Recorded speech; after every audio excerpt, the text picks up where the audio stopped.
Lampunya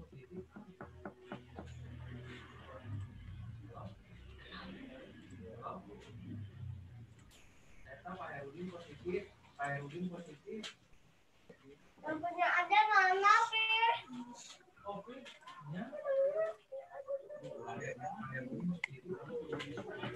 Oke. Bismillahirrahmanirrahim. Kita mulai, Ustaz.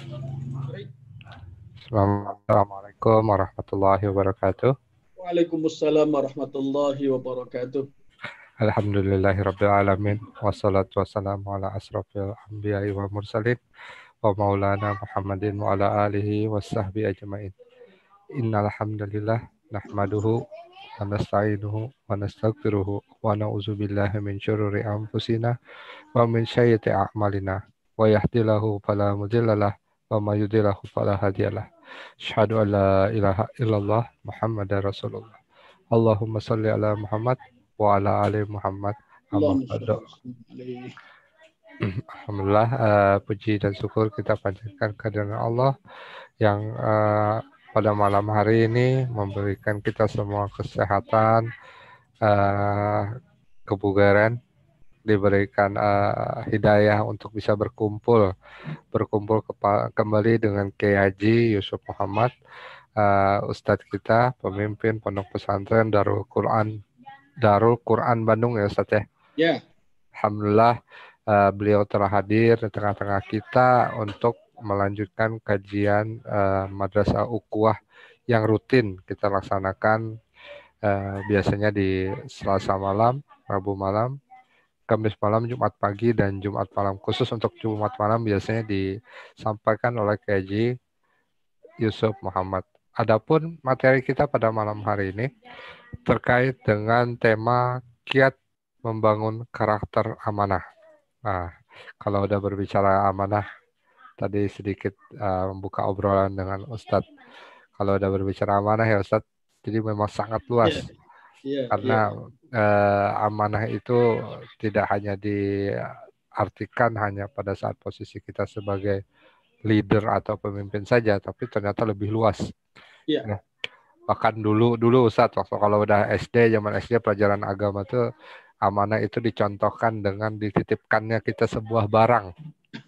Nah, contoh waktu zaman SD itu yang masih kita ingat, dititipkannya kita sebuah barang di mana kita harus menjaga atau menyampaikannya itu.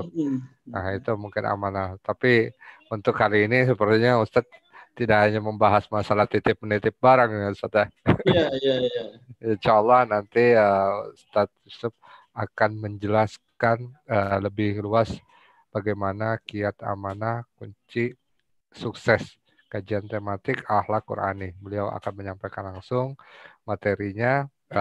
Silahkan disimak. Rekan-rekan, ini juga kita tampilkan di YouTube. Jadi dipersilakan jika misal nanti setelah acara ini ingin menonton kembali, kita ada di YouTube Madrasah Ukhuwah. Jadi jangan lupa rekan-rekan untuk bisa follow dan subscribe YouTube Madrasah Ukhuwah. Mungkin untuk biar tidak berpanjang lebar lagi, kita akan dengar, pasti akan penasaran kajiannya seperti apa yang akan Ustadz Yusuf Muhammad bahas tentang tema amanah ini. Pada Ustadz Yusuf Muhammad kami persilakan. Tafadhol Ustadz. Baik, terima kasih. Tayangannya bisa terbaca? Baca Ustadz, terbaca dengan jelas. Ya, baik. Ya. Bismillahirrahmanirrahim. Assalamualaikum warahmatullahi wabarakatuh. Alhamdulillahilladzi anzalal Qur'ana hudan lil muttaqin.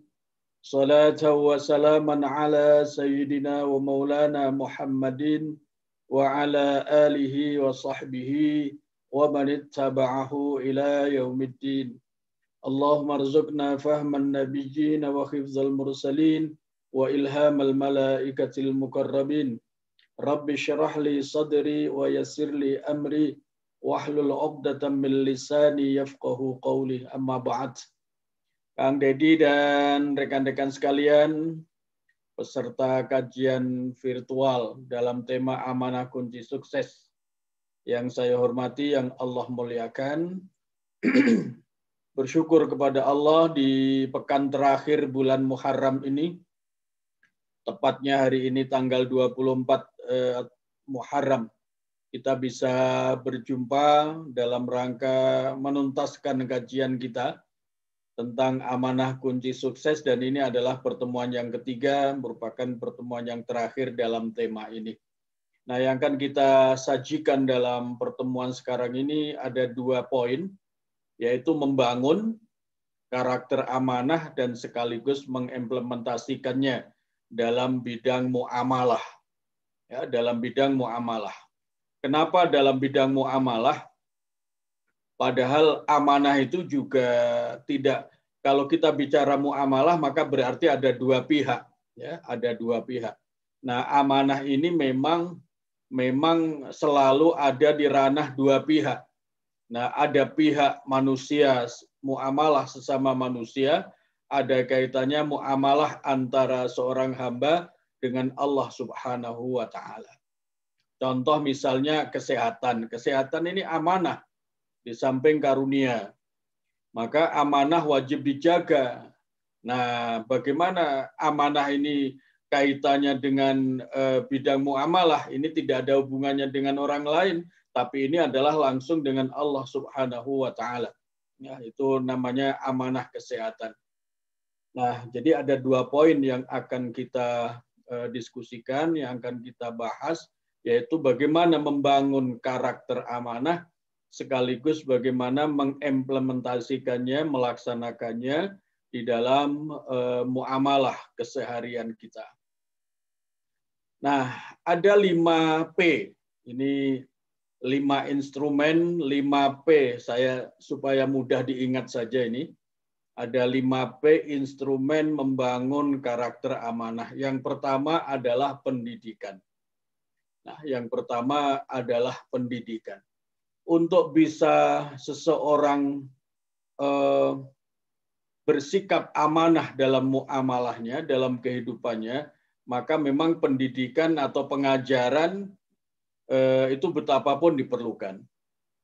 Sehingga orang tahu apa itu amanah, kemudian mengapa perlu dan harus amanah, lalu siapa yang harus bersikap amanah, lalu apa konsekuensinya, seperti yang sudah kita diskusikan. Itu semua memang perlu dipahamkan kepada semua orang agar memang mereka pertama adalah awareness, pertama adalah memahami, mengetahui seluk-beluk secara detail tentang amanah itu. Nah, pendidikan di sini tidak menyangkut materi amanahnya sendiri, tetapi menyangkut bagaimana seseorang punya kesadaran. Itu juga termasuk penting. Biasanya kalau pendidikan atau pengajaran itu hanya merupakan pengetahuan biasanya. Tetapi untuk karakter ini tidak cukup hanya diketahui, tetapi yang tidak kalah pentingnya adalah kesadaran. Jadi pendidikannya tidak sekedar apa itu amanah, siapa yang harus amanah, bagaimana bersikap amanah, tidak hanya itu. Tetapi pendidikan di sini, pengajaran di sini yang tidak kalah pentingnya setelah itu semua adalah bagaimana mendidik kesadaran seseorang agar dia mampu dan mau bersikap amanah. Nah, kalau bicara kesadaran, ini tidak sekedar ilmu, ya. Tidak sekedar ilmu, tetapi memang ada faktor iman. Nah, karena nanti yang paling penting justru kesadaran itu muncul.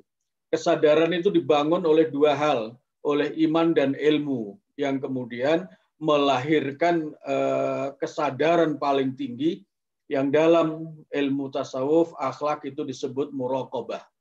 Muraqabah itu adalah kesadaran spiritual, kesadaran rohani seseorang, kesadaran tinggi hati seseorang tentang pengawasan Allah pada dirinya. Sampai-sampai yang paling ideal nanti, orang itu setiap saat merasa diawasi oleh Allah, sehingga dia tidak berani untuk sedetik pun tidak bersikap amanah. Karena apa? Karena kalau dia punya kesadaran seperti itu, maka akan lahir sikap amanah terus-menerus dan dalam berbagai bidang kehidupan. Yang kedua, dia kemudian sadar kalau tidak bersikap amanah, itu dia dianggap sebagai orang yang seolah-olah tidak beriman bahwa Allah melihat dia. Orang yang melakukan, orang yang bersikap tidak amanah, pada saat itu seolah-olah dia menganggap Allah tidak melihat. Padahal Allah maha melihat. Dan ini persoalan iman tingkat tinggi untuk hal itu. Nah, jadi inilah pentingnya pendidikan. Pendidikan tidak sekedar transfer pengetahuan apa itu amanah dan seterusnya, tetapi pendidikan di sini sudah harus sampai kepada level kesadaran.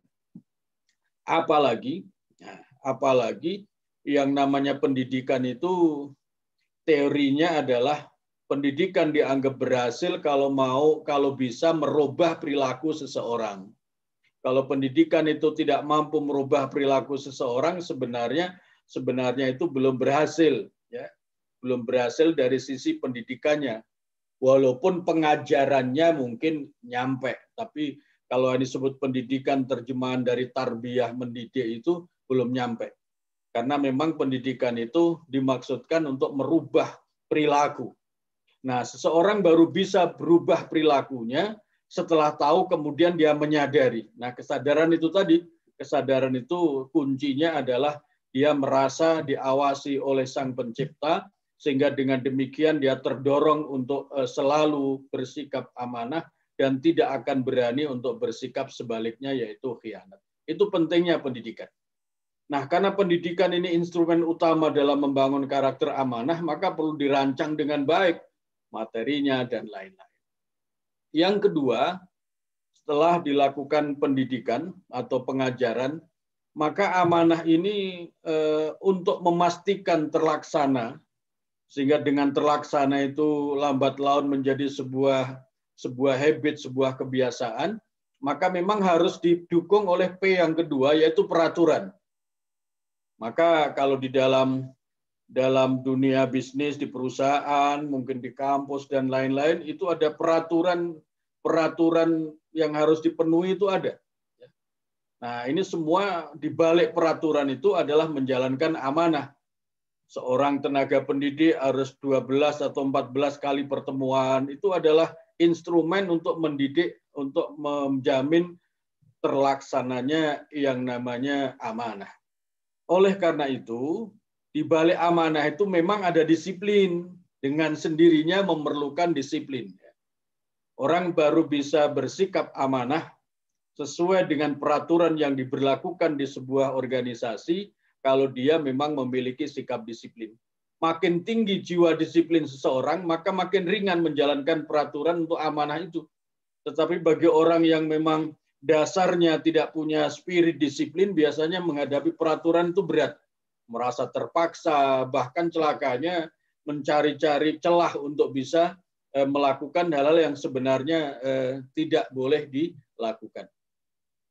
Maka ada dua kelompok manusia berkaitan dengan peraturan untuk menegakkan amanah ini. Ada orang yang memang jiwanya sudah sampai kepada level disiplin, kesadaran. Disiplin itu sunnatullah untuk menjaga keselamatan manusia. Maka orang seperti ini dia akan patuh betul terhadap peraturan, sehingga dengan begitu amanah terlaksana. Tapi bagi orang yang punya jiwa tidak seperti itu, maka walaupun ada peraturan, dia dicari celahnya. Sudah tahu nggak bisa, ini bagaimana caranya supaya bisa, tetapi tidak kena peraturan. Nah, ini mencari-cari pembenaran biasanya. Ya. Kalau yang namanya pembenaran itu bukan kebenaran, berbeda. Pembenaran dengan kebenaran itu berbeda. Kalau kebenaran memang benar-benar itu sesuatu yang dibenarkan. Tapi kalau pembenaran memang sebuah kesalahan yang dicari-cari supaya terkesan benar. Nah, itu ada kelompok kedua dari tipe manusia ketika menghadapi peraturan untuk menegakkan amanah.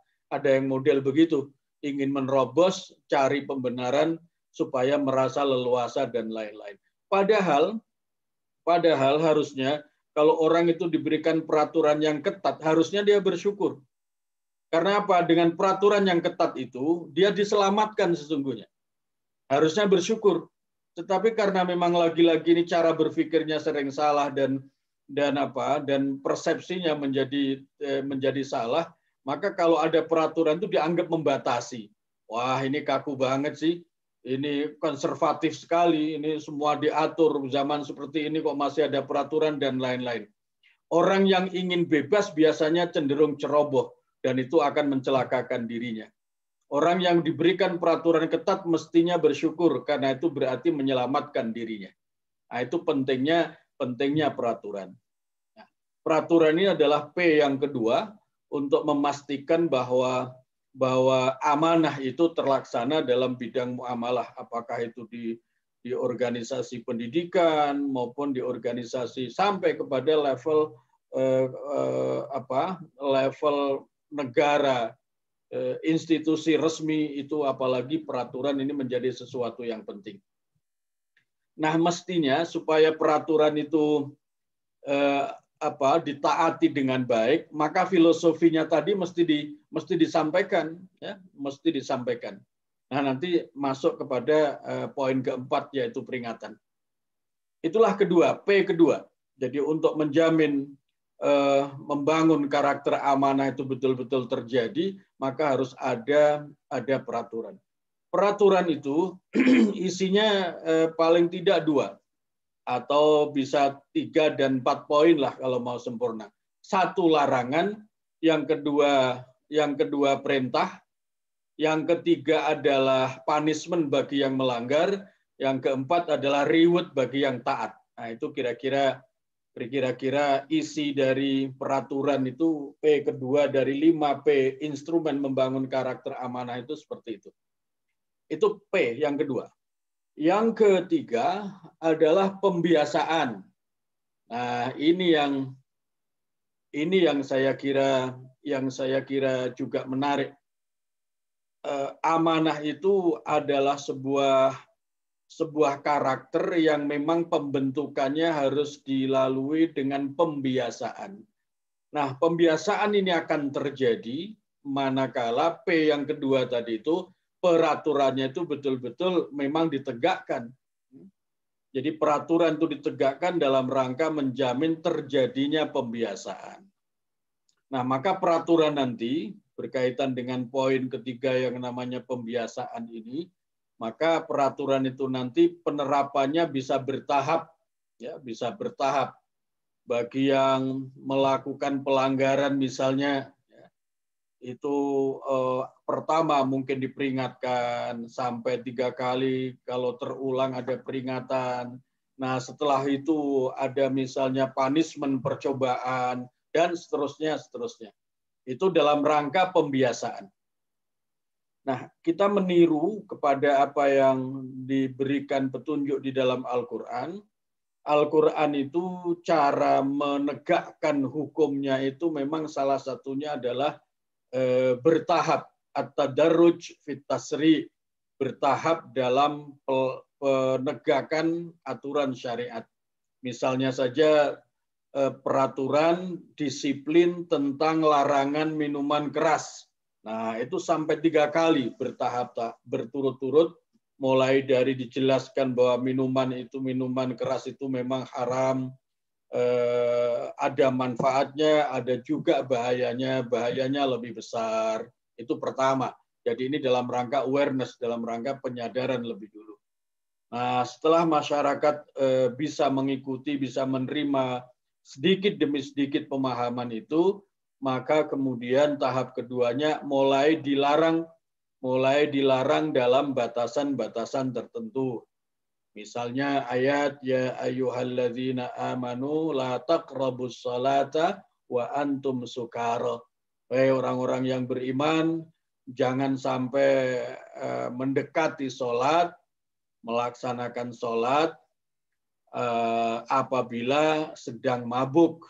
Nah, ini berarti memberikan petunjuk, menyadari masyarakat masih ketika itu masih suka minuman keras. Nah, maka minuman kerasnya jangan sampai dekat waktu sholat, supaya pada saat sholat tidak dalam keadaan mabuk.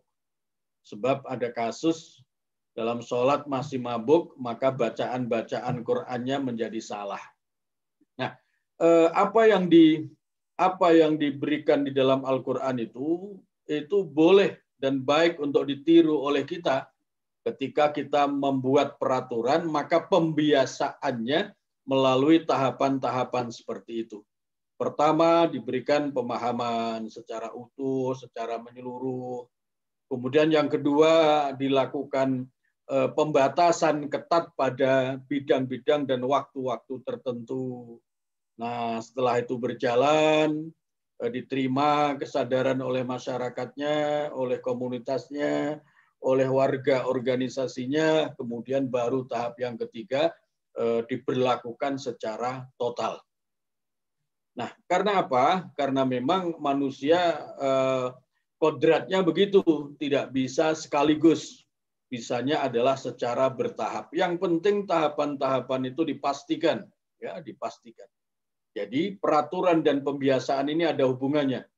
Peraturannya dibikin yang komprehensif, termasuk komprehensif itu adalah pemberlakuan secara bertahap tadi. Nah, ini dalam rangka pembiasaan. Kalau sudah terbiasa, maka menjadi habit, jadi tidak ada keterpaksaan lagi di dalam menjalankan amanah.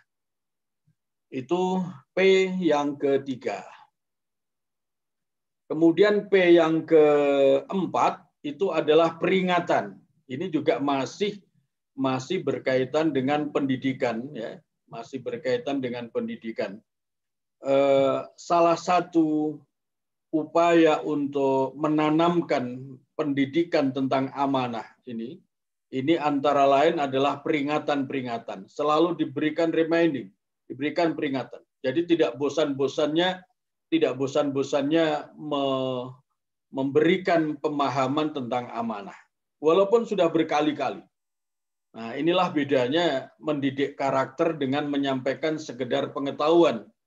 Kalau karakter itu memang, akhlak ini memang harus menyentuh kolbu supaya ada dorongan untuk perubahan. Tapi kalau sekedar pengetahuan kan hanya diterima secara intelektual, secara akal pikiran. Jadi yang paham sudah selesai. Tapi kalau yang namanya karakter itu di samping paham perlu yang namanya penghayatan, perlu penyadaran karena baru setelah penyadaran itulah bisa terlaksana dengan baik. Nah, peringatan ini di samping terkait dengan pendidikan, bagian dari pendidikan, juga bagian dari peraturan. Mereka yang melanggar baru sekali, maka diberikan peringatan. Ini juga peringatan-peringatan berkaitan dengan peraturan. Juga berkaitan dengan pembiasaan. Bagi pihak yang harus menegakkan peraturan disiplin ini, juga melakukan pembiasaan-pembiasaan. Ya, pembiasaan-pembiasaan. Nah, diberikan peringatan terus-menerus dengan berbagai cara. Mungkin dengan inspirasi, mungkin dengan artifak-artifak yang bisa menarik, sehingga orang yang membaca atau melihat ilustrasi-ilustrasi gambar yang ada, itu bisa terinspirasi, oh iya, ini adalah pentingnya disiplin. Pentingnya disiplin dalam hal menegakkan amanah. Amanah itu bukan untuk siapa-siapa, tapi adalah untuk keselamatan diri sendiri, untuk membawa keberuntungan diri sendiri, dan seterusnya. Itu peringatan-peringatan. Nah, yang tidak kalah pentingnya,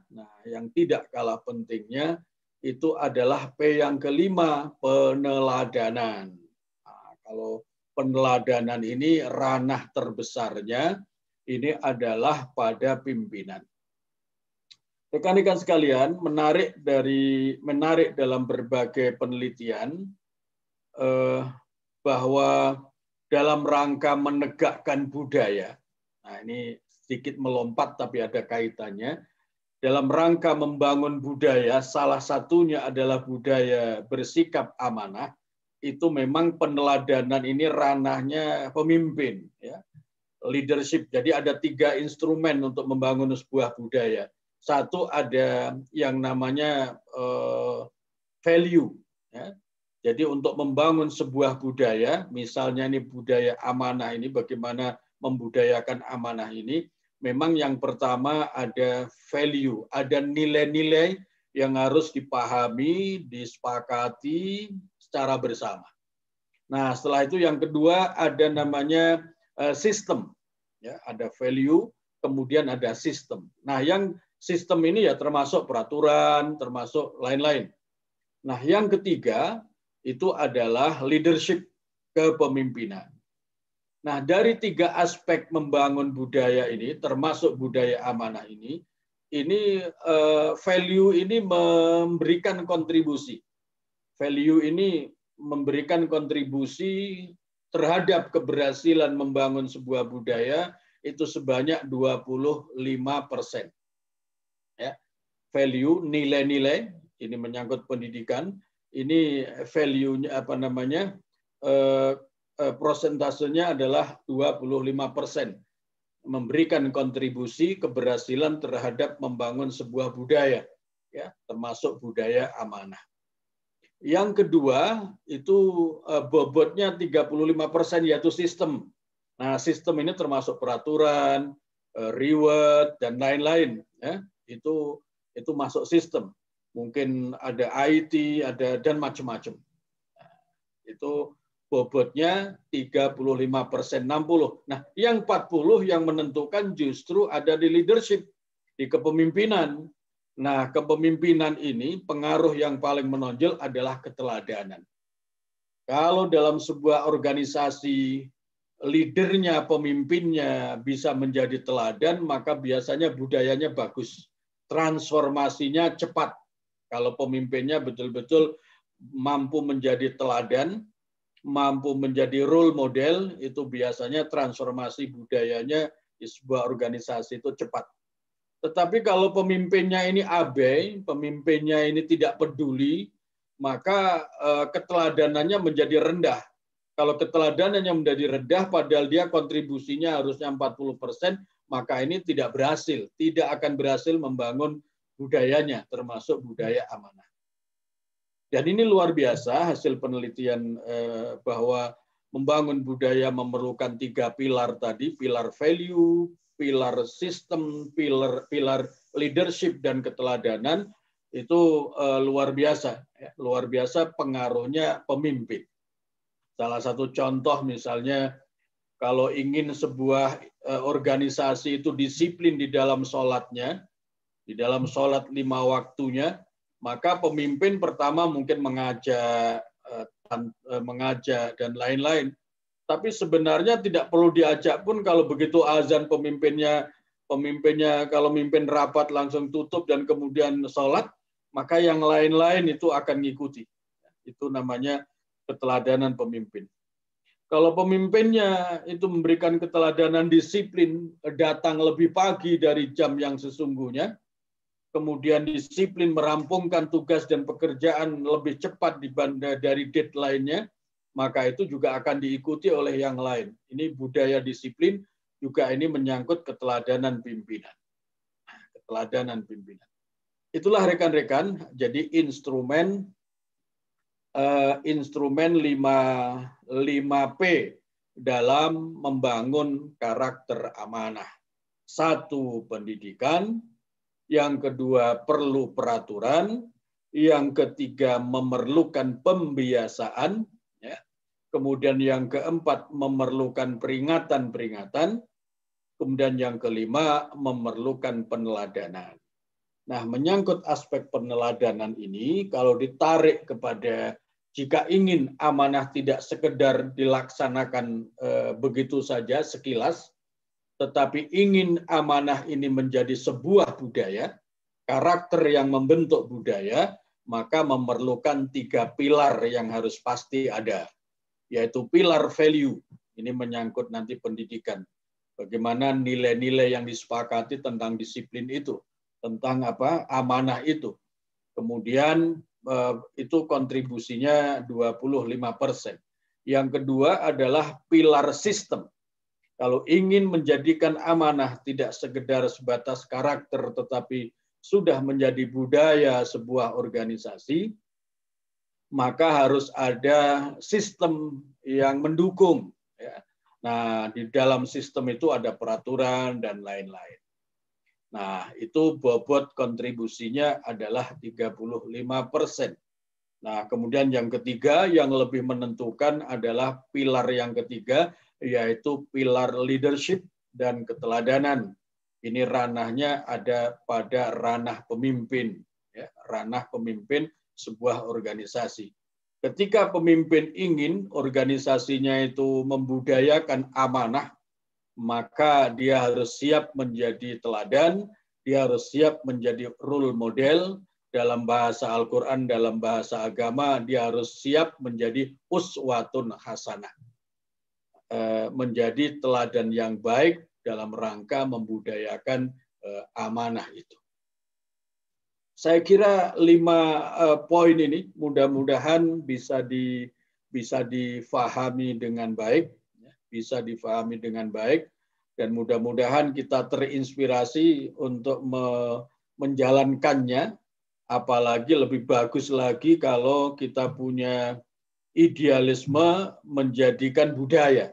Nah, tapi kalau ingin menjadi budaya amanah dalam sebuah organisasi, maka 3 pilar tadi perlu dibuat, yaitu pilar value, pilar sistem, dan pilar leadership dan keteladanan.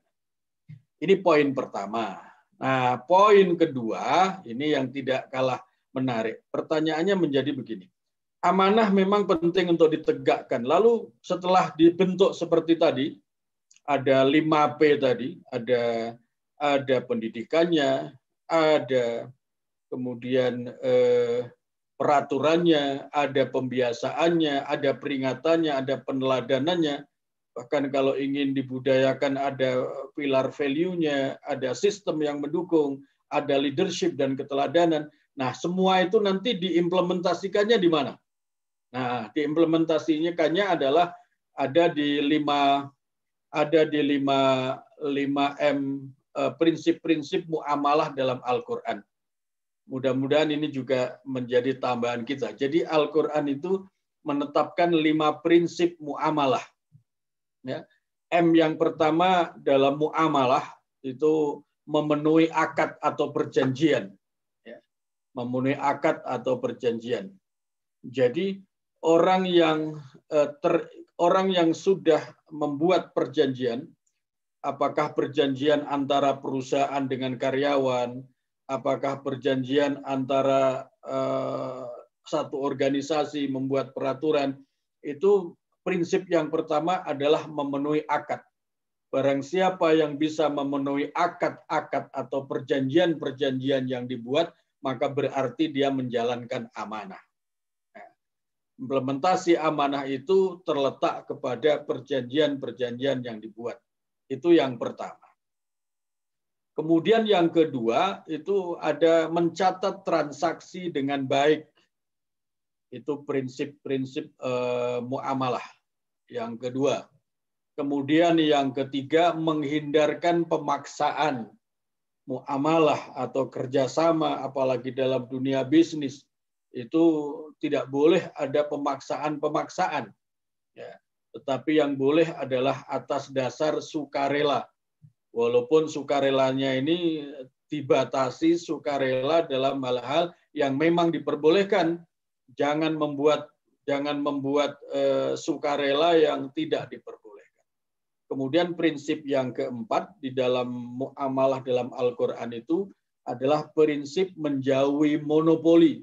Dalam bisnis tidak diperbolehkan yang namanya monopoli. Kalau ada orang melakukan monopoli dalam sebuah bisnis, maka sesungguhnya dia tidak amanah. Karena apa? Amanahnya memang tidak boleh melakukan monopoli. Itu larangan agama. Kemudian yang kelima, M yang kelima dalam prinsip muamalah dalam Al-Quran adalah menunaikan kewajiban terkait dengan bisnis yang dijalankan. Kita lihat satu-satu. Ya, ini memenuhi akad. Ya ayyuhalladzina amanu aufu bil uqud. Wahai orang-orang beriman, penuhilah akad-akad kalian. Akad itu janji. Penuhilah perjanjian-perjanjian kalian. Sedikit pengetahuan buat kita, kalau ada ayat diawali dengan ya ayyuhallazina amanu, ini menunjukkan bahwa isi ayat itu hanya mungkin bisa dilakukan apabila orang itu beriman. Kalau orang tidak beriman, maka melakukan isi daripada ayat itu tidak terlalu kuat. Ya. Maka nanti terjadinya adalah pemaksaan-pemaksaan. Maka disadari diawali dengan ya ayyuhallazina amanu ini maksudnya supaya orang beriman dengan keimanannya, dia ada dorongan yang kuat, bahkan kesadaran yang penuh untuk menjalankan apa-apa yang dipesankan oleh ayat. Nah, ayat 1 surat Al-Maidah ini berpesan kepada orang-orang beriman, menyerukan kepada orang-orang beriman untuk memenuhi akad-akadnya. Akad apa saja? Nah, kalau dalam bidang keluarga, ya memenuhi perjanjian pernikahan. Sekali orang melakukan akad nikah, maka dia begitu akad nikah terjadi, maka berarti ada hak dan kewajiban bagi masing-masing pasangan. Suami punya hak, tapi di balik hak ada kewajiban.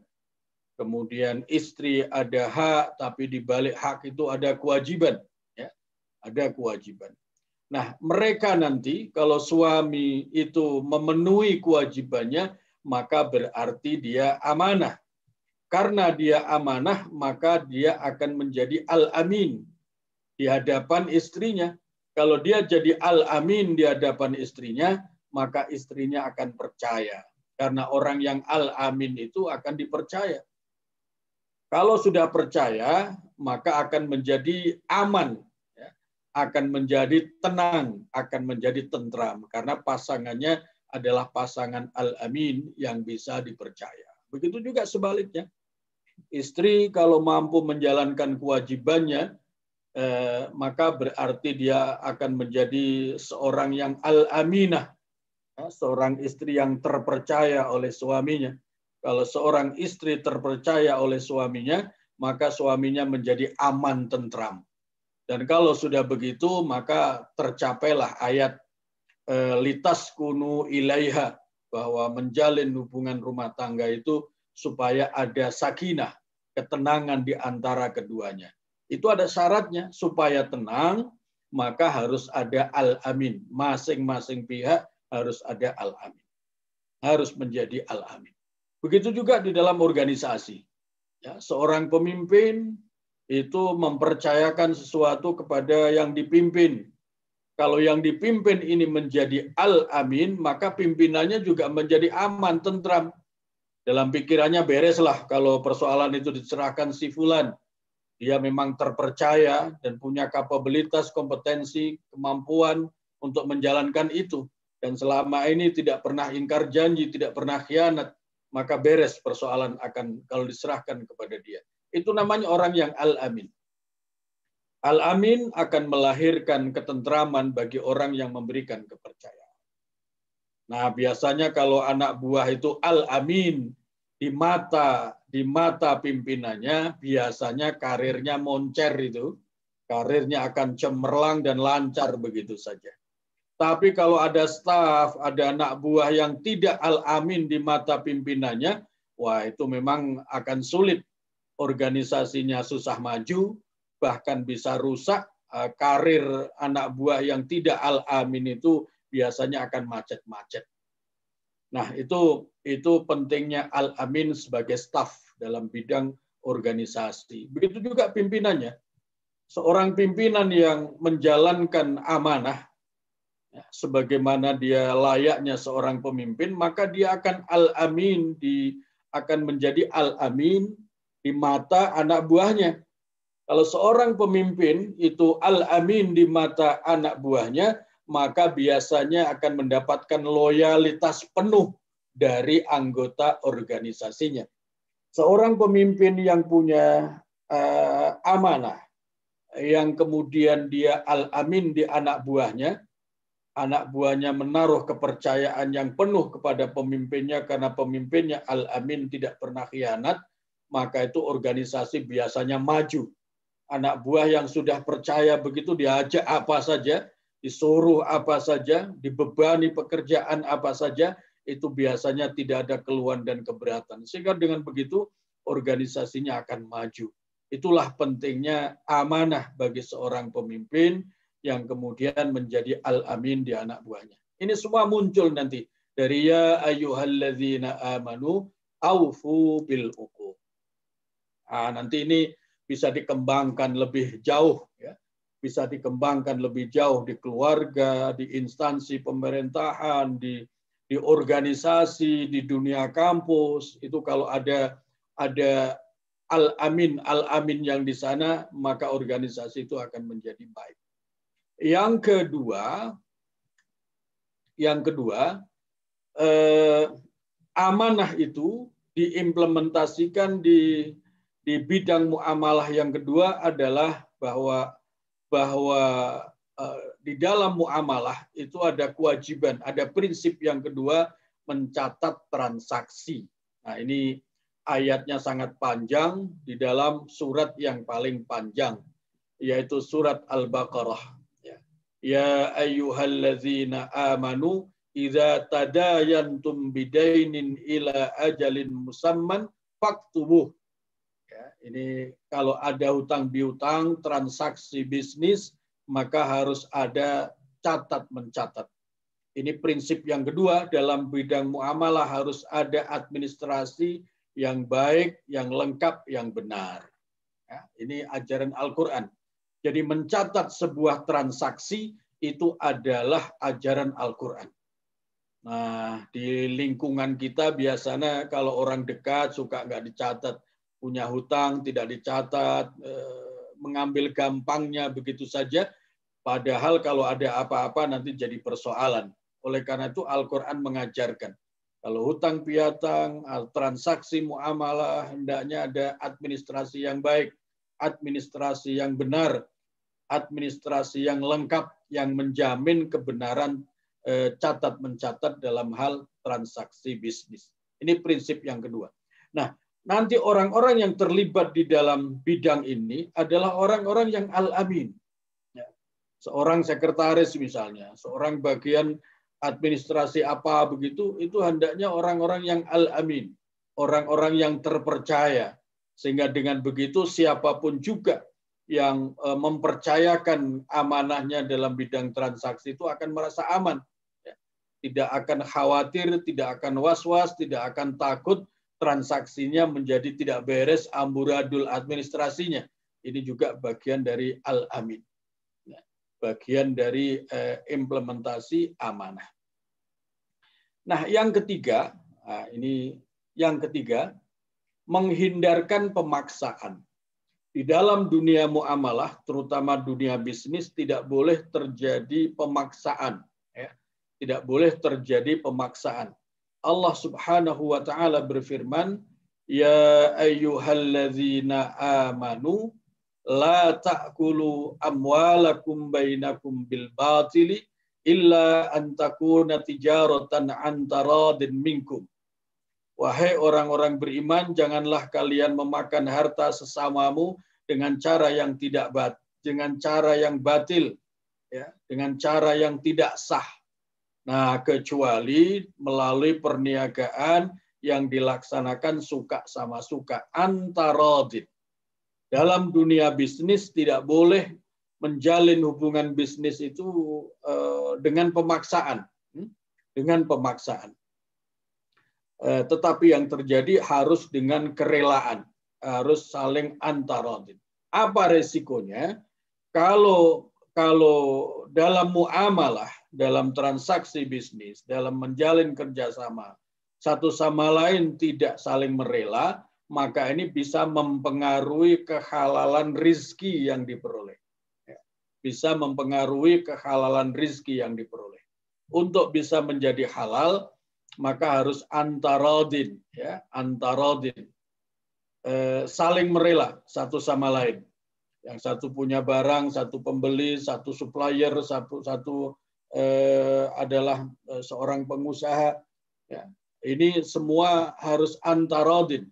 Tidak boleh ada pemaksaan-pemaksaan yang terjadi. Kalau terjadi pemaksaan, itu maka sesungguhnya sudah batal itu. Transaksinya atau muamalahnya sudah dianggap batal. Maka di dalam hukum perdata itu hubungan dua pihak itu memang harus saling merela, rela suka sama suka. Kalau terjadi pemaksaan maka perjanjiannya itu dianggap batal demi hukum. Dalam agama juga begitu. Dalam agama juga begitu. Ini yang ketiga. Nah, amanah nanti juga diimplementasikan di dalam konteks apa namanya, untuk menghindarkan pemaksaan. Orang yang melakukan bisnis dengan cara memaksa sesungguhnya ia tidak amanah di dalam menjalankan prinsip-prinsip bisnis. Kalau ada keterpaksaan berarti tidak amanah dalam menjalankan prinsip-prinsip muamalah, prinsip-prinsip bisnis yang ditetapkan di dalam Al-Quran. Yang keempat, ini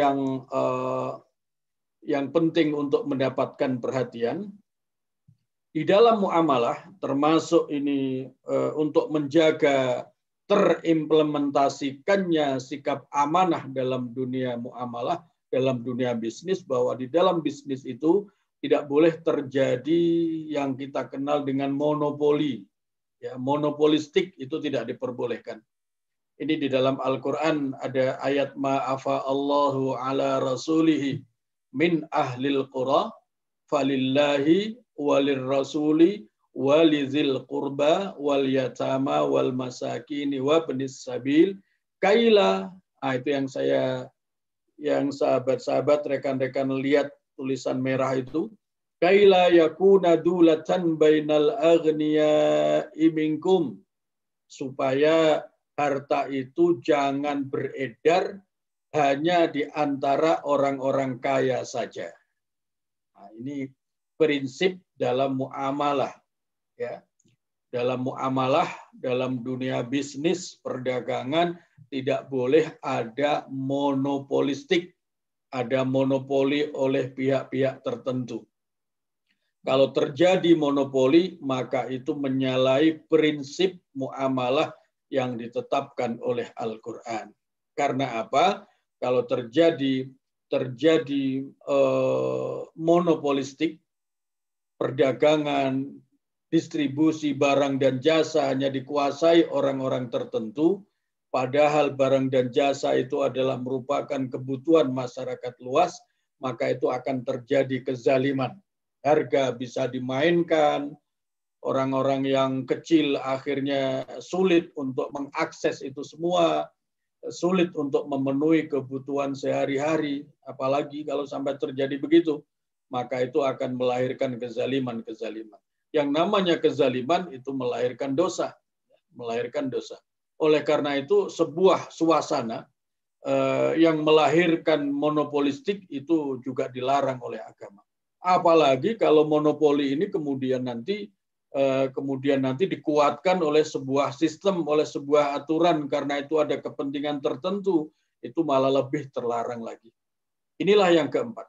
Nah, berkaitan dengan amanah berkaitan dengan prinsip yang keempat dalam bidang muamalah, bahwa tidak boleh ada monopoli, ini juga merupakan bukti. Barang siapa yang melakukan bisnis secara monopolistik, itu sesungguhnya dia tidak menjalankan amanah. Karena amanahnya, perintahnya agama, perintahnya Al-Quran, dalam muamalah tidak boleh terjadi ada monopoli pihak-pihak tertentu. Dasarnya adalah surat Al-Hasyr. Surat Al-Hasyr ayat 7. Ma'afa Allahu ala rasulihi min ahlil qura falillahi walir rasuli walizil qurba wal yatama wal masakini wa ibnis sabil kaila yakuna dulatan bainal aghniya'i minkum. Itulah prinsip keempat bidang muamalah yang di dalamnya mengharuskan adanya sikap amanah.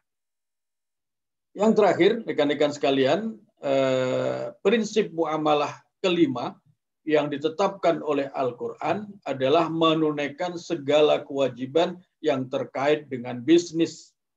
Ya ayyuhalladzina amanu anfiqu min thayyibati ma kasabtum. Orang yang melakukan bisnis memiliki kewajiban untuk menunaikan segala hal yang terkait dengan bisnis. Kalau bisnis ini berkaitan dengan hubungannya dengan negara, maka ada kewajiban pajak. Ya. Jadi pajak itu bukan saja kewajiban para pengusaha kepada pemerintah, kepada negara, tetapi agama mengatur begitu. Ya, ini prinsip kelima. Kalau ada muamalah, ada bisnis, maka harus memenuhi kewajiban itu. Nah, salah satu kewajiban itu adalah berupa membayar pajak. Yang kedua, kalau tidak pajak adalah zakat. Itu juga berkaitan dengan prinsip kelima bidang muamalah yang disebut kemudian dalam fikih adalah zakat tijarah, zakat perdagangan. Itu juga perlu sikap amanah. Barang siapa yang berbisnis kemudian tidak mau atau enggan atau menolak melakukan kewajiban yang terkait dengan bisnis, maka itu berarti tidak amanah. Membangkang membayar pajak itu tidak amanah. Membangkang membayar zakat itu berarti sikap tidak amanah. Membangkang membayar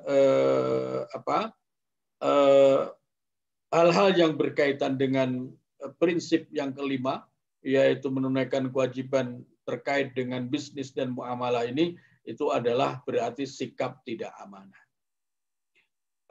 Kewajiban lain di samping zakat, tidak menunaikan zakat tijarah itu berarti tidak amanah di dalam muamalah. Nah, termasuk infak, sedekah itu juga bagian dari yang perlu mendapatkan perhatian. Bagian yang perlu mendapatkan perhatian untuk dipenuhi bagi orang-orang yang melakukan muamalah. Karena itu merupakan prinsip kelima dalam muamalah yang ditetapkan oleh Al-Quran. Barang siapa yang enggan melakukan, menunaikan kewajiban-kewajiban yang terkait dengan muamalah, berarti dia tidak al-amin, berarti dia tidak amanah. Sebaliknya, orang yang mau patuh, taat, ikhlas, menjalankan, menunaikan kewajiban-kewajiban yang terkait dengan bisnisnya, maka itu termasuk orang yang al-amin, orang yang amanah, mungkin pajak, mungkin zakat, mungkin infak, mungkin sedekah. Nah, itulah 5 kewajiban atau 5 prinsip dasar muamalah yang ditetapkan oleh Al-Quran, dan pada wilayah-wilayah itulah amanah diimplementasikan. Nah, ini nanti kemudian apalagi prinsip yang pertama tadi, yaitu pemenuhan akad, memenuhi akad-akad di dalam muamalah, itu nanti untuk menjamin terlaksananya amanah memang harus dimuat. Kalau ada perjanjian kerjasama untuk mengerjakan satu bisnis tertentu, maka di dalam perjanjian itu memang harus ada peraturan-peraturan yang mengikat. Di dalam perjanjian itu harus diatur sedemikian rupa apa haknya, apa kewajibannya, bagaimana kalau terjadi prestasi tidak memenuhi kewajiban-kewajiban, nah itu masuk dalam peraturan. Maka tadi saya mulai dari 5P itu dalam rangka untuk menjamin amanah itu terlaksana di 5 wilayah muamalah yang ditetapkan oleh Al-Quran. Jadi P yang kedua, peraturan itu nanti menjadi penting. Bagaimana sebuah transaksi itu, perjanjian itu di dalamnya sudah ada peraturannya.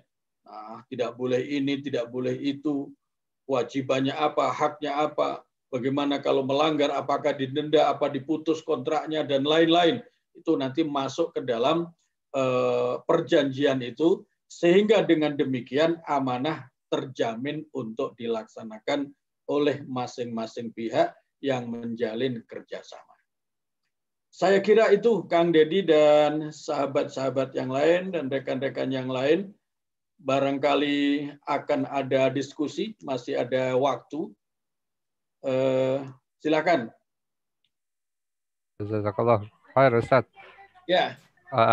Ini, halo, suaranya jelas, Ustaz? Ya, jelas. Mohon maaf. Buat rekan-rekan yang ingin melakukan pertanyaan, dipersilahkan. Bisa melalui media chat atau bisa resen. Jadi ingin menyampaikan terkait dengan amanah. Jadi Ustaz, tadi memang yang menarik, amanah itu bukan hanya dari seorang pimpinan ya, Ustaz ya. Ada berbagai macam amanah termasuk juga dari seorang bawahan. Dalam hal ini kalau udah berbicara kita hak dan kewajiban sebagai seorang pegawai pun Ya. itu merupakan bagian dari amanah ya Ustadz ya berarti Betul. ya. Ya, Betul. jadi begitu kita udah memberikan sebuah konsekuensi, saya bekerja di sebuah tempat, berarti peraturan yang ada di perusahaan itu menjadikan amanah kita semua. Betul. Iya, Ya. terkait dengan hal-hal yang seperti itu, Ustadz. Bagaimanakah tadi kan ada beberapa juga yang Ustadz bahas terkait dengan bawahan yang tidak amanah, maksudnya tidak amanah. Selama ini memang ya jujurnya sih kita lebih concernnya kepada namanya amanah itu lebih banyak jatuhnya kepada para pimpinan, entah pimpinan keluarga, entah pimpinan rumah tangga, ya termasuk dalam hal kalau berbicara anak dan orang tua pun Ya. yang selalu didorongkan adalah amanah orang tua kepada anak dan anggota keluarga lainnya. Nah, yang ingin saya tanyakan, Ustaz, saya balik sekarang gitu. Sekarang saya juga alhamdulillah masih memiliki orang tua. Kira-kira amanah anak kepada orang tua itu yang seperti apa, Ustaz? Iya. Iya, seorang hubungan antara orang tua dan anak ini masing-masing juga mengandung amanah. Ya. Apalagi orang tua kepada anak itu juga mengandung amanah. Dalam sebuah hadis, amanah itu melekat di dalam kewajiban orang tuanya. Wa min haqqil waladi 'alal walid ayyuhsina ismahu wa yuhsina adabahu wa yuzawwijahu idza balagha.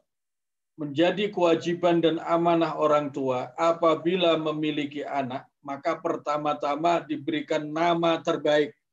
Nah, jadi tanda orang tua itu al-amin terhadap Allah kepada anaknya adalah dia memberikan nama terbaik. Jangan memberikan nama asal-asalan. Karena nama itulah nanti yang akan menjadi doa, menjadi spirit, dan nama itulah nanti yang akan menjadi kebanggaan di hadapan Allah, akan menjadi panggilan yang membanggakan. Maka agama mengatur orang tua memiliki amanah kepada anaknya pertama-tama harus memberikan nama terbaik. Nah itu. Yang kedua, orang tua juga begitu. Yang kedua, wa ayyuhsina adabahu. Setelah diberikan nama terbaik, maka diberikan ilmu dan didikan adab yang baik. Nah, itu amanah orang tua kepada anaknya. Nah, pertanyaannya menjadi, apakah orang tuanya selama ini sudah mendidik adab yang baik kepada anaknya apa tidak? Jangan-jangan orang tuanya malah memberikan keteladanan yang tidak baik. Misalnya saja kalau marah sering-sering menyebut kebun binatang, itu menunjukkan orang tua yang tidak amanah. Yang tidak amanah di hadapan Allah terhadap anaknya. Karena apa? Karena itu menjadi contoh tidak baik.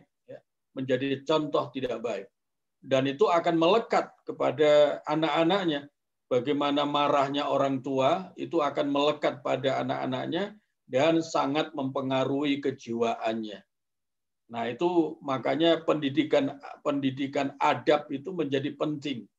Nah, mudah-mudahan orang tua tidak abai dalam persoalan ini dengan pemikiran bahwa kalau anak sudah disekolahkan, sudah diberikan bekal biaya yang cukup, dianggapnya selesai. Padahal ada aspek adab, ada aspek akhlak. Betapa orang itu pinter tinggi ilmunya, tapi kalau adab dan akhlaknya buruk, barangkali masyarakat siapapun juga nggak akan terima. Kalaulah diterima, itu ada kata sayang. Sayang ya, dia itu pinter tapi kelakuannya, nah kayak begitu. Maka orang tua punya amanah dari Allah untuk memberikan pendidikan adab terbaik kepada anak-anaknya. Yang ketiga, wa ayyuzawijahu idza balagha. Kewajiban dan amanah Allah kepada orang tua terhadap anaknya adalah menikahkan putra-putrinya ketika saatnya sudah tiba. Nah, ini juga bagian dari amanah. Itu orang tua terhadap anak. Nah, sekarang sebaliknya, anak kepada orang tua juga begitu. Ya. wa'budullaha wa la tusyriku bihi syai'a wa bil walidaini ihsana. Nah, itu amanah bagi anak kepada orang tua adalah pertama-tama berbuat ihsan. Ihsan itu apa? Perilaku yang terbaik. Nah, perilaku yang terbaik. Memberikan kebaikan-kebaikan kepada orang tuanya, mulai sejak awal sampai akhir. Bahkan sampai orang tua meninggal, anaknya itu masih punya kesempatan untuk berbuat ihsan, yaitu mendoakan orang tuanya. Itu amanah. Ya. Amanah. Itu anak kepada orang tua. Kemudian yang kedua adalah patuh. Ya, patuh kepada orang tua. Itu juga amanah bagi anak. Nah, kalau amanah ini, kalau anak itu bersikap al-amin, bisa dipercaya orang tuanya, maka orang tuanya akan tenang. Dimanapun berada, anak itu orang tua akan tenang, karena anaknya menjadi al-amin terpercaya. Nah, begitu juga sebaliknya. Kalau orang tua itu bisa al-amin di depan anaknya, maka biasanya hubungan harmonis antara antara orang tua dan anak itu menjadi akrab, menjadi kompak, menjadi dekat. Dan rumah tangga yang begitu, itu rumah tangga yang luar biasa. Bapaknya al-amin di depan anaknya, anaknya al-amin di depan orang tuanya, itulah yang disebut dzurriyyatan thayyibah, keluarga yang baik. Nah, kira-kira begitu, Kang Deddy. Ya, cukup jelas ya Ustadz. Ya. Kalau udah begitu, kan tadi kita tuh kadang terlalu fokus sama yang lebih besar gitu. Makanya saya bilang kadang amanah itu datang dari pimpinan, datang dari orang tua, tapi kita lupa bahwa ternyata kita juga memiliki sebuah amanah, dalam hal ini bahasanya kewajiban mungkin ya Ustadz ya, kita kepada orang tua. Silahkan rekan-rekan yang lain ingin bertanya, kita akan tunggu. Bahkan ada tambahan dari saya. Silakan. Bahkan setiap orang itu ada amanah terhadap dirinya sendiri. Nah, itu juga tidak kalah pentingnya. Ada hadis yang menyatakan, ini kaitannya dengan kepemimpinan. Amanah itu terkesan hanya pemimpin, hubungan antara yang dipimpin dengan orang yang memimpin. Padahal masing-masing orang itu adalah mempunyai amanah kepada dirinya sendiri. Segala yang ada pada kita itu adalah amanah Allah. Mata adalah amanah. Maka harus ada al-amin. Mata ini harus al-amin, bisa dipercaya. Jangan digunakan yang tidak-tidak, hal-hal yang tidak baik. Segala yang ada pada manusia itu adalah amanah. Kata Nabi, kullukum ra'in. Masing-masing kalian itu pemimpin.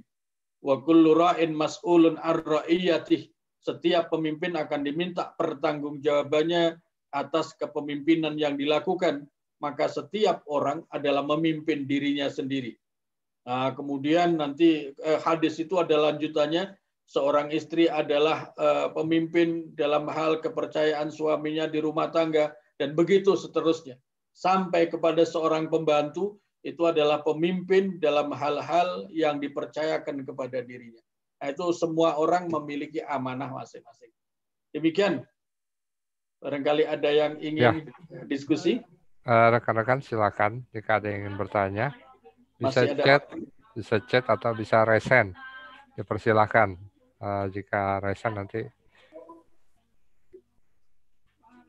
Saya Pak Deddy. Bu Rini, persilakan Ibu. Ya, Assalamualaikum Pak Kiai. Salam. Waalaikumsalam warahmatullahi wabarakatuh. Tadi saya telat masuk Pak Kiai. Saya pas poin tentang keteladanan ya. Nah, sebelumnya itu ada peringatan ya Pak Kiai. Iya, terus? Ya, sebelumnya kan saya pernah juga diskusi dengan Pak Kiai waktu itu di STIMIK. Masalah memilih sekolah anak ya, kalau nggak salah itu ada poinnya 4 mirip-mirip dengan yang tadi. Cuman ada satu lagi yang muncul tadi peringatan nih. Saya belum paham peringatan yang maksud itu seperti apa. Adakah korelasinya dengan peraturan ya yang di atasnya ya Pak Kiai ya? Ya, ada. Ya, mungkin saya ingin dijelaskan, terus ada contohnya seperti apa Pak Kiai. Baik, terima kasih. Satu lagi Pak Kiai. Ya, jadi dalam hal membangun karakter atau akhlakul karimah dalam bahasa agama, termasuk di dalamnya amanah, topik yang sedang kita diskusikan, itu sesungguhnya dalam membangun karakter amanah itu ada 5P yang dipenuhi. Pertama ada pengajaran. atau pendidikan. Ya. Ini dalam rangka melahirkan awareness bagi seseorang. Kemudian pendidikan atau pengajaran ini tidak sekedar apa itu amanah, kapan harus bersikap amanah, tidak sekedar paham seperti itu, tetapi sampai kepada tingkat kesadaran. Nah, kesadaran seseorang itu dipengaruhi oleh tingkat iman dan ilmunya yang dalam agama, dalam tasawuf disebut muraqabah. Kesadaran tertinggi adalah kesadaran tentang pengawasan Allah terhadap dirinya. Kalau orang merasa diawasi oleh Allah, maka dia akan selalu terdorong berjuang untuk melakukan hal-hal yang baik, termasuk amanah, dan akan menghindari hal-hal yang tidak baik, yaitu dalam hal konteks ini adalah khianat. Itu pengajaran. Yang kedua, perlu peraturan. Nah, supaya karena manusia itu pada dasarnya ada sikap untuk tidak suka, ya, enggan melakukan hal-hal yang baik dalam kondisi tertentu, maka perlu ada peraturan. Ya, peraturan yang menjamin tegaknya amanah. Termasuk di dalam keluarga. Di dalam keluarga itu kalau tidak ada peraturan di dalam rumah tangga, itu biasanya semrawut itu. Tidak menimbulkan, tidak ada budaya rumah tangga yang baik. Bayangkan kalau dalam rumah tangga tidak ada disiplin, wah itu akan semrawutnya bukan main. Itu peraturan. Nah, yang ketiga itu adalah pembiasaan. Nah, peraturan itu antara lain dalam rangka membiasakan. Supaya kalau sudah terbiasa menjalankan disiplin, menjalankan amanah, maka itu akan menjadi sebuah habit yang nantinya akan menjadi budaya. Nah, yang keempat itu peringatan. Peringatan ini berarti juga mengingatkan. Ya. Mengingatkan ini berkaitan dengan pengajaran.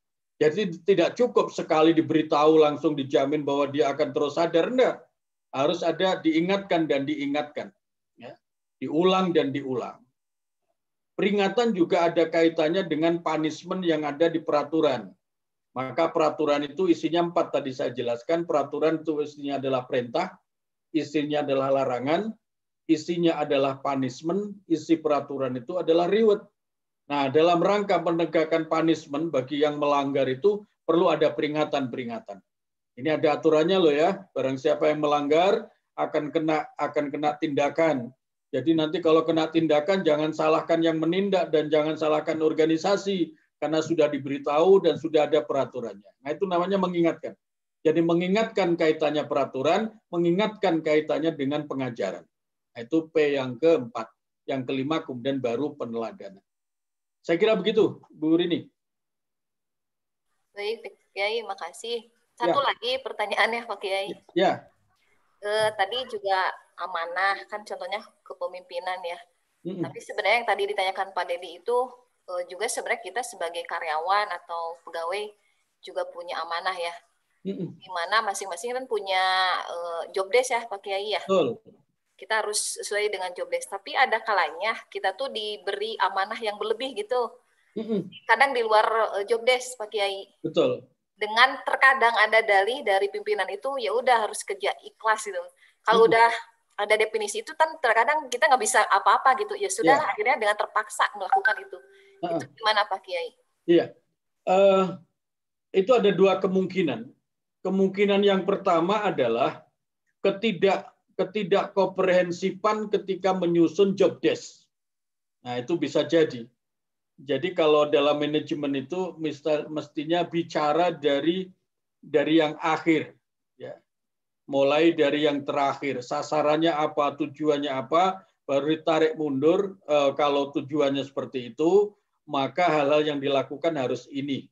Jadi job desk itu muncul sebagai sebuah keniscayaan dan konsekuensi berkaitan dengan tujuan.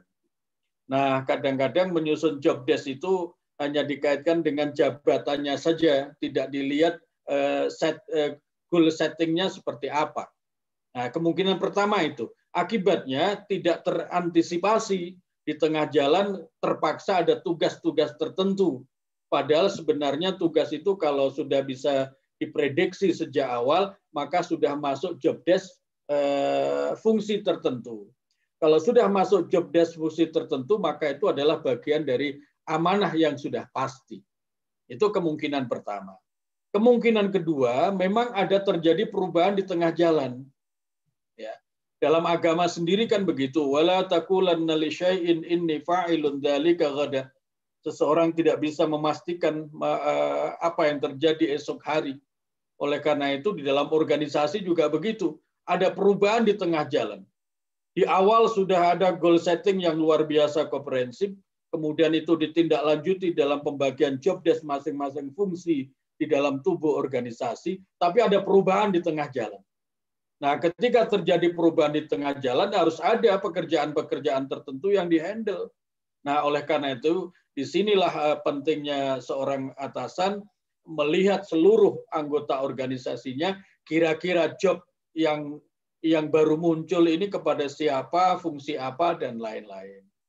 Nah, biasanya dalam organisasi, kalau sudah ada tugas begitu, biasanya ada reward, karena itu adalah amanah atau tugas baru di luar job desk yang sudah disepakati. Jadi ada dua kemungkinan itu.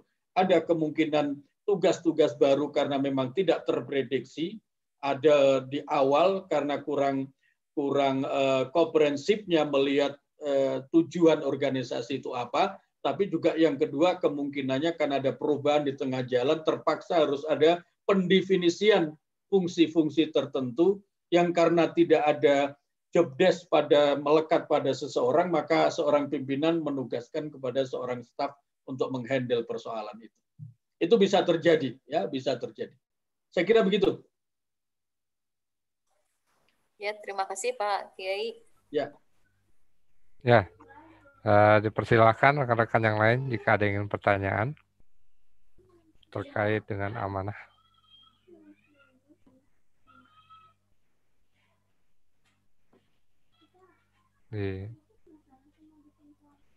Bisa raise hand.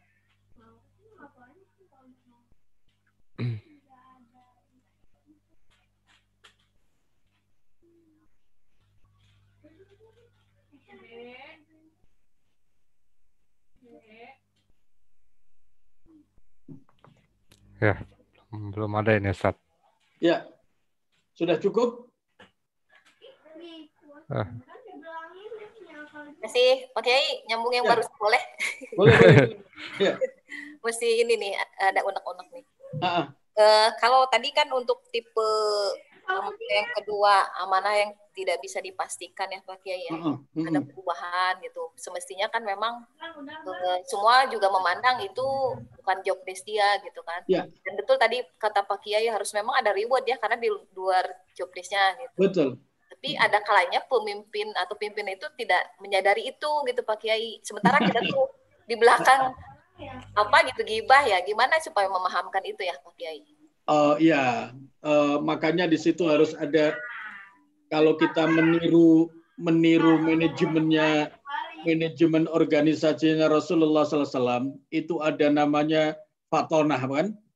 Fatonah itu adalah kecerdasan spiritual, ya. Kecerdasan spiritual dalam bahasa kita itu apa ya? Jadi kalau orang itu punya kesadaran lebih, apalagi seorang pemimpin, ini sebenarnya ini bukan bijaksana mungkin. Ya, jadi sikap empati. Kebijaksanaan lah atau apa begitu ya.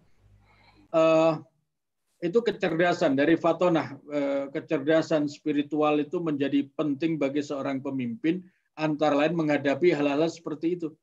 Nah, bagaimana kalau tidak terjadi, maka tablignya digunakan. Tablig itu adalah keterbukaan. Ya, keterbukaan. Nah, makanya bagi seorang staf, dalam organisasi itu memang harus ada keterbukaan. Nah, salah satu bentuk keterbukaan itu tadi, kalau ada job-job tambahan itu ya enggak usah rasa sungkan, barangkali adalah satu atau dua orang yang mengingatkan hal-hal begitu. Bahkan kalau seorang pemimpin itu mestinya punya orang yang diserai, diamanai untuk mengingatkan. Kamu amati ya organisasi ini secara keseluruhan, hal-hal apa saja kira-kira yang kurang mendapatkan perhatian saya, tolong saya diberikan masukan. Nah, itu akan menjadi bagus kalau dalam dunia bisnis itu ada namanya voice of customer. Jadi suara pelanggan itu betul-betul didengarkan. Nah, customernya seorang pemimpin ya seluruh anak buahnya itu adalah customernya. Itu perlu mendapatkan perhatian, diberikan kesempatan untuk memberikan feedback. Biasanya dalam sebuah organisasi yang sudah solid, sudah bagus itu, ada forum-forum untuk memberikan feedback kepada pemimpin, dan itu bukan mempermalukan pemimpin, bukan mencederai kewibawaannya, bukan. Itu dalam rangka organisasinya, jadi bukan dalam rangka pemimpinnya itu sendiri. Rasulullah SAW sering meminta pendapatnya sahabat, bahkan dalam hal-hal yang sangat kritis, hal-hal yang sangat penting. Nah, itu sering minta pendapat dari para sahabat. Maka pemimpin juga begitu, perlu mendapatkan feedback, perlu mendapatkan pendapat masukan dari orang-orang yang dipimpin. Nah, menciptakan budaya organisasi seperti itu memang perlu dirintis dan perlu keberanian. Saya kira itu, Bu Rini. Terima kasih Pak Kiai, jelas sekali. Amin. Memang menarik ya Ustaz. Maksudnya tuh kalau udah menghubungkan sebuah keprofesionalan dalam bidang manajemen dalam hal ini, tadi kan berbicara organisasi. Jika kita akan menghubungkan dalam bidang amanah juga, karena merupakan salah satu bagian dari sifat yang dianjurkan Nabi. Nah, ini yang agak sulit, Ustaz. Karena memang fakta di lapangan sebuah manajemen, apalagi berbicara manajemen SDM, ya itulah mungkin godaannya itu, Ustaz. Jadi makin tinggi jabatan, itu kayaknya sifat amanahnya itu makin ini, Ustaz. Justru bukan makin baik. Bukan makin baik justru. Gitu. Jadi memang bukan tidak menjadi lebih baik, karena memang itulah selalu bicara salah satu cobaan yang akan dihadapi di saat kita diberikan sebuah amanah, dalam hal ini mungkin jabatan. Ya, itu mungkin yang disampaikan Bu Rini juga begitu. Jadi karena mungkin tekanan mental dari sebuah manajemen dari atas di-push sesuatu yang lebih besar, akhirnya nge-push ke bawahnya jadi berdampak sistemik lah istilahnya gitu. Betul. Iya. Nah, kadang-kadang malah terjadi. Jadi misalnya kasusnya begini. Mungkin seorang pimpinan sangat sibuk sehingga merespon usulan-usulan dari bawah itu, program-program itu terlambat menyetujui. Nah, tetapi ketika sampai kembali kepada staf yang harus mengerjakan, waktunya tinggal mepet. Nah, itu kan deadline-nya nggak bisa mundur, harus selesai pada bulan itu, tanggal itu gitu. Nah, padahal kalau pemimpin itu segera merespon dan menyetujui, maka staf itu akan punya waktu leluasa untuk mengerjakan. Nah, dengan demikian pekerjaannya akan baik, stafnya juga tidak akan terburu-buru dan stres karena terancam oleh deadline yang begitu mepet, begitu. Dan akhirnya itu kualitas pekerjaannya menjadi bagus. Tapi karena sebaliknya, pimpinan itu tidak segera memberikan respon, tidak segera memberikan keputusan, maka stafnya memulai pekerjaan yang diusulkan itu juga menjadi lambat. Waktunya tinggal mepet, tidak mungkin lagi deadline-nya diundur. Maka menjadi terburu-buru, menjadi stres. Korbannya memang dua. Korban stresnya anak buah, korban kualitasnya yang mungkin hasilnya kurang bagus, dan yang ketiga itu akibatnya biayanya juga berarti ada pemborosan. Maka respon pemimpin, cepatnya memberikan respon dan tepat itu adalah sangat luar biasa. Saya kira itu dalam sebuah organisasi suasana begitu ada, Kang Deddy. Ya, berarti berbicara produktivitas seorang bawahan itu berarti dipengaruhi dengan sangat dari pimpinan, ya. Oleh karena itu kalau ujung-ujungnya nanti kinerjanya tidak bagus, itu mesti dilihat kenapa terjadi tidak bagus, padahal anak ini kompeten, orang ini punya kompetensi, punya kapabilitas. Kenapa kerjaannya tidak bagus? Mungkin karena waktunya tidak leluasa. Waktu yang tidak leluasa bukan karena dia banyak main, tidak, tetapi karena memang tadi itu policy atau keputusan dari pimpinan yang lambat, sehingga yang jadi korban tadi itu. Saya kira begitu. Mudah-mudahan Ustadz, artinya kajian Ustadz ini bisa juga sedikit memberikan pencerahan Amin, amin, kepada amin. kita semua, karena kita pun tidak akan pernah tahu ya. Pengalaman saya juga saat kita tidak pernah tahu kapan kita diberikan amanah. Dalam hal ini mungkin sebuah jabatan itu, karena tahu-tahu tiba-tiba ya itu akan bisa datang begitu saja. Betul, makanya Ya. Imam Syafi'i pernah berkata begini, memberikan nasihat. Ta'alam qabla an tar'as. Belajarlah kalian sebelum menjadi pemimpin. Fa idza ra'asta fala sabila ila ta'allum. Karena kalau sudah jadi pemimpin tidak sempat lagi karena kesibukannya, tidak sempat lagi belajar. Maka belajarlah sebelum menjadi pemimpin sehingga nanti ketika menjadi pemimpin itu akan bisa lebih baik karena bekalnya cukup. Kira-kira begitu. Wow.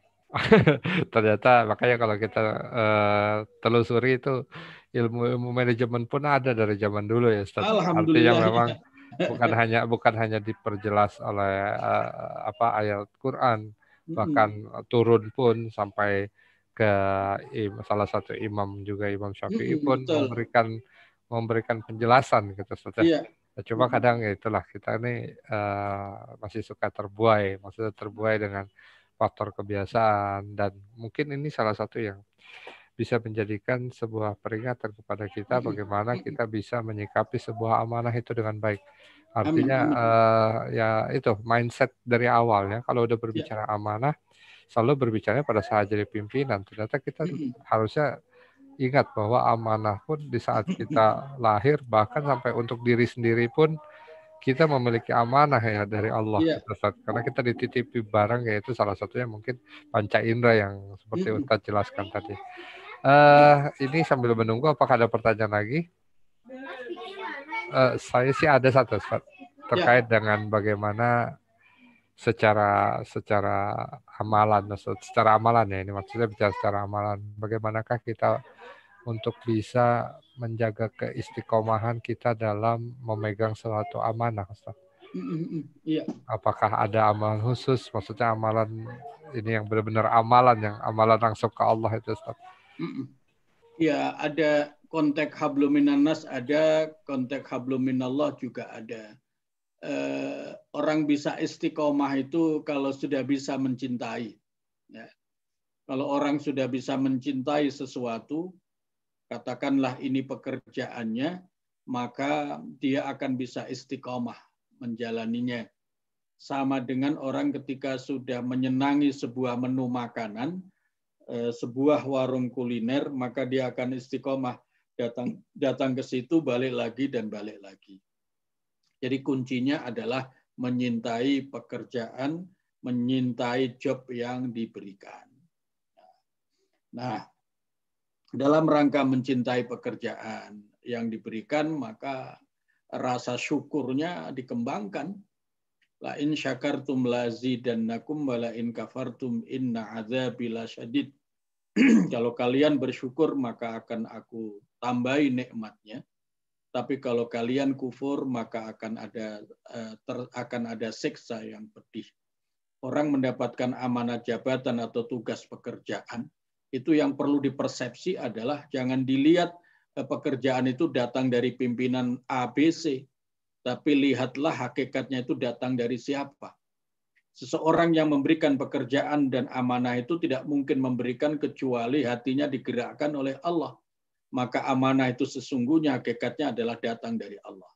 Kalau itu datang dari Allah, maka Allah tidak akan bermaksud tidak baik. Allah pasti bermaksud baik, itu namanya husnuzan. Maka kemudian amanah itu diterima, lalu kemudian disyukuri. Setiap tahapan menyelesaikan pekerjaan itu hendaknya ada rasa syukur.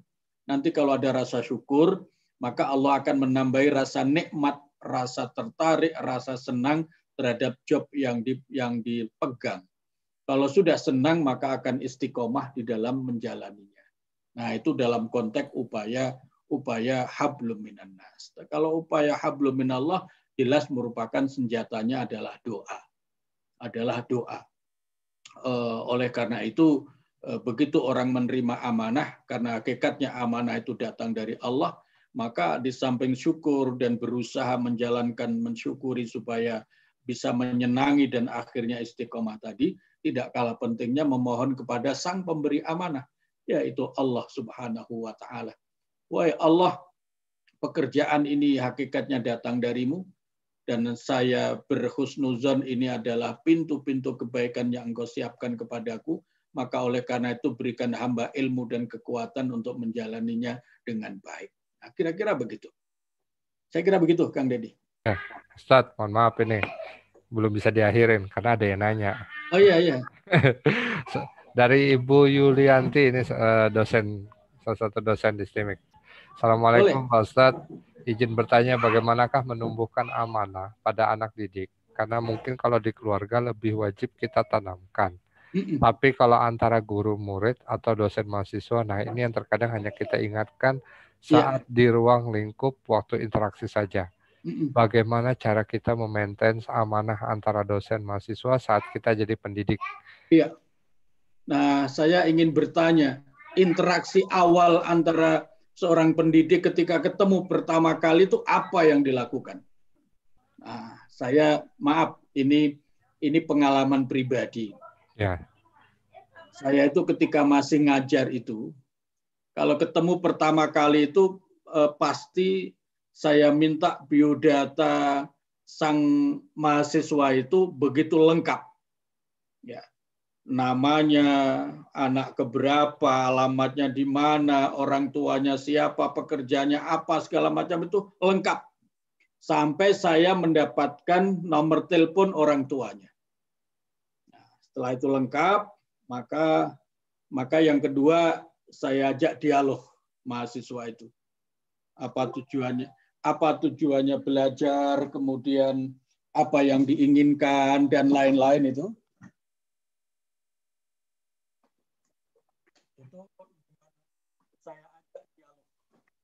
Saya ajak dialog. Jadi memang kita kita tumbuhkan, kita sadarkan sejak awal. Kita tumbuhkan sejak awal amanah itu terlahir dari anak didik itu. Kita ajak dialog. Sampai di dalam perjalanan kuliah itu, saya suka ingatkan. Kalau pegang absen itu saya ingatkan, oh ini kuliahnya rajin-rajin. Anda punya kesempatan bolos 3 kali loh ya. Siapa yang mau menggunakan? Saya berikan itu. Tapi kalau sudah bolosnya itu sudah nyaris habis, saya telepon orang tuanya. Pak, Bu, anak Anda namanya ini anak didik saya. Dia kuliahnya tinggal punya hak bolos 1 kali lagi. Nah, jadi dia boleh bolos sekali lagi, tapi kalau nanti bolosnya lebih dari 1 kali, mohon maaf, itu tidak akan boleh mengikuti ujian akhir semester. Oleh karena itu mohon Bapak nasihati. Nah, jadi itu amanahnya ditimbulkan, dibina dari berbagai pihak. Saya sebagai dosen, kemudian orang tuanya juga orang yang memberikan amanah kepada kita. Nah, dengan cara begitu, anak-anak ini terkontrol. Bahkan tidak jarang kalau malam hari itu saya sempatkan tiba-tiba nyelonong di kosnya mereka masing-masing. Nah, jam 11 malam saya baru pulang dari luar kota, itu biasanya mampir nyelonong ke tempat kosnya masing-masing mereka, 1-2. Nah, mereka jam 11 malam ada yang nongkrong-nongkrong, ada yang kemudian main gitar, ada yang sekedar ngobrol, tidak belajar. Ruangan kosnya itu ada yang pakaiannya ada di mana saja seliweran. Saya tahu semua. Nah, dengan cara begitu, mahasiswa ini tidak akan mengatakan, Pak, mohon maaf, saya nggak selesai tugas karena sibuk. Nggak mungkin. Karena apa? Karena saya tahu bahwa mereka itu banyak main. Nah, itu salah satu yang pernah saya lakukan, Bu. Nah, oleh karena itu kembali pertanyaan tadi, bagaimana cara menumbuhkan amanah bagi sang anak? Cara menumbuhkannya adalah diajak dialog sejak awal, lalu diberikan kontrol secara komprehensif, secara bersama-sama, baik kita maupun orang tuanya dan anak itu sendiri. Dan insya Allah dengan cara begitu, amanah karena pertama-tama merasa terawasi, terperhatikan itu akan muncul. Saya kira demikian, itu sekilas, maaf itu hanya cerita yang pernah saya lakukan saja, dan selama itu juga alhamdulillah anak-anak itu cukup baik. Saya kira begitu. Ya, alhamdulillah Ustaz, sudah terjawab. Jazakallah khair Ustaz. Alhamdulillah waktu juga yang mengakhiri pertemuan kita pada malam hari ini. Mudah-mudahan apa yang disampaikan beliau bisa menjadi sebuah pelajaran, bisa menjadi sebuah masukan, bisa menjadi sebuah bahan buat kita semua untuk bisa mempelajari, mengintrospeksi diri jika kelak nanti kita akan dihadapkan permasalahan. Yang paling unik adalah yang cerita Ustadz terakhir. Saya sempat berpikir juga, kira-kira apakah kami bisa seperti itu Ustadz? Karena berbicara ya, tapi ini sesuatu contoh yang baik tentunya. Insya Allah lah, mudah-mudahan sedikit banyak kita bisa belajar dari hal-hal tersebut, bisa belajar hal-hal dari Ustadz. Insya Allah semua ini juga pasti akan menjadi sebuah kebaikan buat kita semua. Amin. Amin. Karena waktu udah habis Ustadz, sekali lagi sebelum kita tutup, silakan kalau jika ada kata penutup dari Ustadz sebelum saya tutup. Iya, saya kira alhamdulillah tema amanah telah kita bisa selesaikan. Mudah-mudahan menjadi bekal bagi kita, tidak sekedar pengetahuan tetapi juga merupakan bekal yang bisa kita implementasikan. Dengan begitu agama semakin kuat, kemajuan dan keberhasilan bisa kita raih bersama. Saya kira demikian Pak Dedi. Terima kasih. Ya, alhamdulillah waktu sudah berakhir. Terima kasih Ustadz. Semoga Ustadz diberikan selalu kesehatan. Amin. Ya, mudah-mudahan bisa berkumpul di setiap minggu untuk kita bersama-sama mendengarkan masukan, kajian, dan ilmu dari Ustadz Yusuf Muhammad. Semoga apa yang sudah disampaikan bisa menjadi sebuah berkah Ustadz dan bisa menjadikan ilmu dan pelajaran bagi kami semua. Amin. Sekali lagi kami ucapkan terima kasih Ustadz. Jazakallah khair Ustadz. Sebelum kita akhiri, kita tutup dengan doa kafaratul majelis. Subhanakallahumma wa bihamdika asyhadu an la ilaha illa anta astaghfiruka wa atubu ilaik. Kita tutup wabillahi taufiq wa hidayah. Wassalamualaikum warahmatullahi wabarakatuh. Waalaikumsalam warahmatullahi wabarakatuh. Terima kasih. Ustaz. Sami-sami, alhamdulillah.